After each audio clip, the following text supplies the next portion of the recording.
Good morning, everybody. I don't know where my sound man is, so I'm going to speak louder.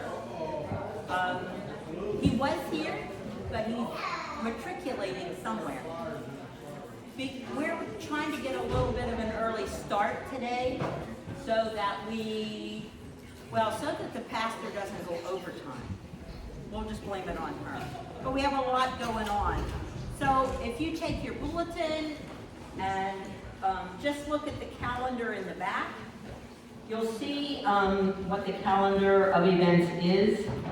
It's really pretty gentle for the next month, which will be greatly appreciated by many.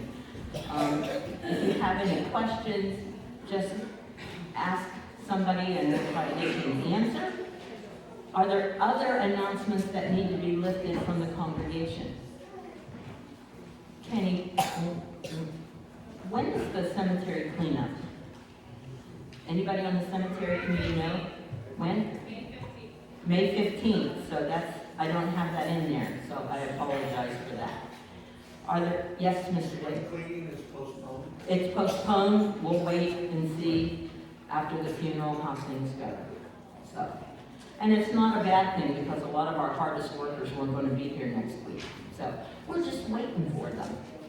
You know, we like to do that. Any other announcements that need to be made?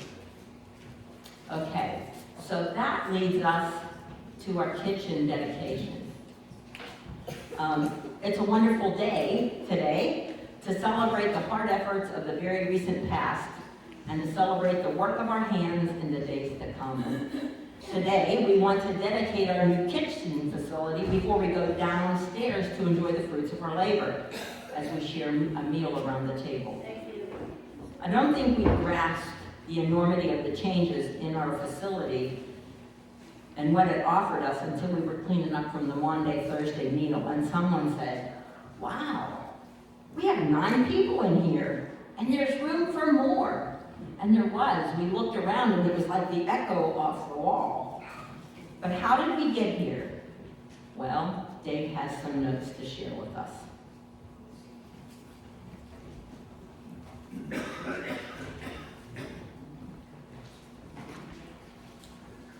With a thank you to Wendy for getting all this information and checking all this out for us. Bethel kitchen renovation. When did it begin? To get the full story, you need to take your mind back to the years prior to 1957, when there were 2 pot-belly stoves here in the middle of the sanctuary. They were later replaced by 2 fuel oil stoves. There was no basement, no bathrooms, no running water, and no kitchen. But having no kitchen didn't prevent the congregation from sharing dinners together. It's Bethel, folks, of course it did. Betty Stewart remembers boards being placed across the back pews for the dishes of food. Members would walk across the back of the church, fill their plates, and sit in the pews to eat. Then came the task of experts saying it could not be done. The construction of the basement under the sanctuary. Trustees and members of the session worked cooperatively in this endeavor, meeting every Friday night to discuss and plan the project. In order to pay for the basement, the building fund was initiated, with the first Sunday's offering of every month being funneled into a special account to pay for it. Even though most people said the basement under the church couldn't be constructed, Ted Leiter from Blacklake said he could do it. He could put a basement underneath Bethel Church. They started digging out the left side of the sanctuary as you look at the front of the church. They pulled out the dirt and piled it in the yard. They made quite a pile. Jane McGee remembers them digging out the basement when the workers encountered a solid rock. It was a slate rock to the right of the entrance under the window. She and her siblings would check on the progress of the digging each day as they were going to school. When Tom Meisel told the story, Mr. Leiter used dynamite on a rock to create the area where the basement is. Now how the whole kitchen didn't come tumbling down, no one knows. Men of the church worked long and faithfully to complete the basement. Arthur Warner and Clay Davis, both members, built the original kitchen cupboards, and Clay built the kitchen center island, which was used for almost 70 years. They don't build it like they used to. Many fundraisers were held within the church, both during and after the construction project.